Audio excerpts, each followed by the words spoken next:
Jean-Marie, bonjour. Jean-Marie Platé. Bonjour. Président de la BACV, Béziers Artisan Centre-Ville. On se connaît pour avoir travaillé ensemble depuis plusieurs mois et plusieurs années déjà. Oui. Et la période des vœux, Jean-Marie, qu'est-ce que tu peux dire à cette période de vœux? Mais d'abord, je vais effectivement parler de notre collaboration qui est magnifique depuis des années. On a été avec Télé Béziers Sud depuis le début. Et je tenais d'abord à rendre hommage à ton travail, qui est un travail fabuleux, qui est un travail d'écoute sur le terrain. Tu es véritablement un amoureux du centre-ville, de Béziers. Tu es là quand il faut. On a couvert des événements, on a fait un nombre d'émissions ensemble. Et au-delà du technicien, j'ai découvert l'homme avec toutes ses valeurs et qui a su mettre en avant toute la mosaïque de ce qu'on pouvait trouver en centre-ville, aussi bien commerçants, artisans, mais je t'ai vu une interview du maire qui a été assez extraordinaire, mais aussi des artistes, et même un SDF. Je t'avais trouvé fabuleux sur ce coup-là, et donc je tenais à le signaler. Eh bien, oui, une bonne année, l'occasion pour ce début d'année de faire un bilan d'un petit peu ce que nous avons fait, et on a fait beaucoup de choses.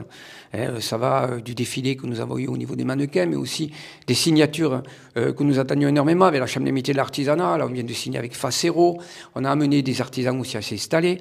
Je pense en particulier à notre atelier donc de floquiste avec Aurélien Mathieu, mais on a aussi installé dans l'ordre un ébéniste, une fleuriste. Enfin, on a fait pas mal de choses. On a actuellement 12 porteurs de projets qu'on est en train d'amener à terme, malgré une situation qui est difficile. Et c'est vrai que nous axons tous les débuts de cette année 2024 pour aider les artisans installés. Il faut être en réseau, Jean-Marie, non pour céder.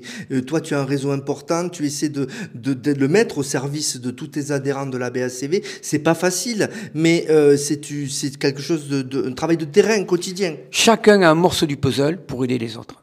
Et là, en particulier, nous avons le 29 des cours d'anglais gratuits pour des artisans ou commerçants qui voudraient bien aborder le commerce anglais, aborder le langage anglais, aborder même mise en situation réelle. Donc lundi 29 de 9h à 12h, on va directement le faire à la salle Viennet. C'est entièrement gratuit pour ceux qui seraient intéressés. Alors je ne sais pas s'il reste encore beaucoup de place parce qu'on a quand même des inscriptions, on est limité à 30. Mais voilà le type d'action. Le 5, on a une action en collaboration avec la Chambre des métiers de l'artisanat qui va nous mettre une technicienne à disposition à la Chambre des métiers de l'artisanat pour nous expliquer toutes les aides auxquelles on peut prétendre au niveau de l'économie d'énergie, mais pas que, et aussi les aides éventuellement que nous pourrions avoir pour des artisans ou commerçants en difficulté.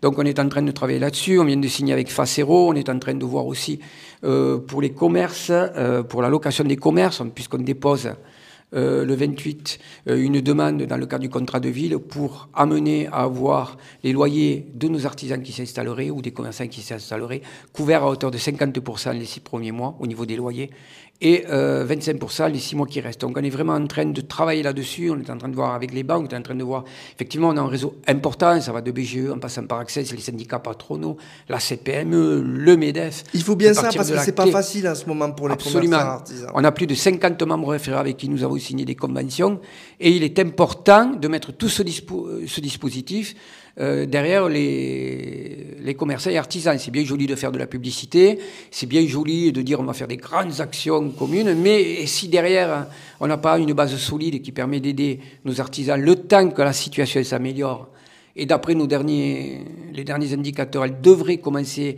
à s'améliorer à partir du mois de mai, mais jusqu'à mai il faut tenir, et nous allons tout faire pour les aider. Voilà, c'est l'idée. Voilà. Donc dire que on travaille, on souhaite le meilleur à chacun. Et sachant que je dirais aux Biterrois, aux Biterroises, venez voir les commerçants et les artisans du centre-ville. On a besoin de vous dans cette période. Les grandes surfaces, c'est sympa, mais peut-être le petit commerce aussi. Vous trouverez des choses que vous ne trouverez nulle part ailleurs, avec des gens qui sont passionnés, qui sont des amoureux du centre-ville, comme beaucoup de Biterrois. Alors venez les voir, on a besoin de vous. Et merci encore Eric pour tout ce que tu fais pour le centre-ville, il faut le préciser. Merci à toi Jean-Marie. Merci.